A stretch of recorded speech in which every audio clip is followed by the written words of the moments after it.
এসেছে, সবগুলো ঘটনাকে তদন্ত করুন। যদি ঘটনা সত্য প্রমাণিত হয়, তাহলে যারা এই ঘটনার জন্য দায়ী তাদেরকে সোজা থানায় প্রশাসনের হাতে সুপর্দ করুন। যদি ঘটনা মিথ্যা প্রমাণিত হয়, যে সমস্ত সাংবাদিক, যে সমস্ত মিডিয়া এই নিউজ কভার করেছে, এই মিডিয়ার উপর কমপক্ষে 100 কোটি টাকার মানহানি মামলা করুন। বলাৎকারের ঘটনা ঘটছে, এতই তো ঘটছে, আপনি কি বলেন? আমি বললাম যে ঘটছে, তার প্রমাণ আপনার হাতে কোথায়? ঘটছে, একটা হলো প্রমাণিত ঘটনা, আরেকটা হলো ক্লেম, মানে দাবি, অভিযোগ। আপনি অভিযোগকে প্রমাণিত ঘটনার মতো করে উপস্থাপন করছেন। আমরা বলি না যে এটা নেই, এটা হচ্ছে না, একেবারে হচ্ছে না, তা আমরা বলি না। কিন্তু আপনি জানেন কিনা বাংলাদেশের 64টা জেলার মধ্যে সমকামীদের ক্লাব আছে। আপনার নারায়ণগঞ্জ মহানগরীতেও সমকামীদের ক্লাব আছে, ঢাকা মহানগরীতে সমকামীদের ক্লাব আছে, বিশ্ববিদ্যালয়ের ক্যাম্পাসগুলোতে সমকামীদের ক্লাব আছে।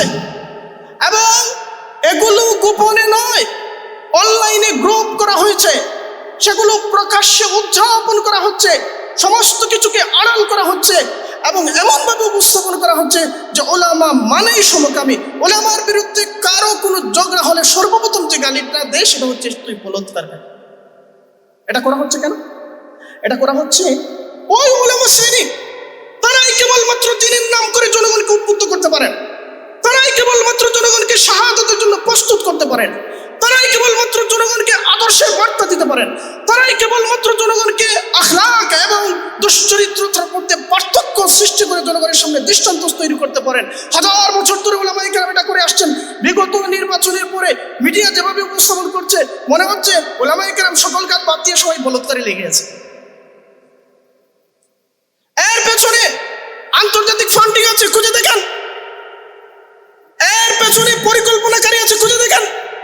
যতগুলো ঘটনা ঘটছে, আমি বেফাক হাইয়াকে অনুরোধ করব, কওমি মাদ্রাসার সাথে সম্পর্কিত যতগুলো ঘটনার অভিযোগ মিডিয়ায় এসেছে, সবগুলো ঘটনাকে তদন্ত করুন। যদি ঘটনা সত্য প্রমাণিত হয়, তাহলে যারা এই ঘটনার জন্য দায়ী তাদেরকে সোজা থানায় প্রশাসনের হাতে সুপর্দ করুন। যদি ঘটনা মিথ্যা প্রমাণিত হয়, যে সমস্ত সাংবাদিক, যে সমস্ত মিডিয়া এই নিউজ কভার করেছে, এই মিডিয়ার উপর কমপক্ষে 100 কোটি টাকার মানহানি মামলা করুন। শুধুমাত্র বেফাকাইয়ের কাজ যে বছরে একবার ইমতিহানের আয়োজন করে, এটা না। এই ঘটনা ঘটছে, এই ঘটনা ঘটছে। আমাদের তালেবে ইলম, আমাদের ছাত্র, তার অভিভাবক লজ্জিত, তার মা বাবা লজ্জিত, তার ভাবমূর্তি নষ্ট হচ্ছে। যারা আমাদেরকে ওলামায়ে কেরামকে মহব্বত করে, তাদের ভাবমূর্তি নষ্ট হচ্ছে। সবাইকে সামাজিকভাবে, নৈতিকভাবে বিচ্ছিন্ন এক করে করার একটা প্রচেষ্টা আছে। এর পেছনে অনেকগুলো শ্রেণী কাজ করছে।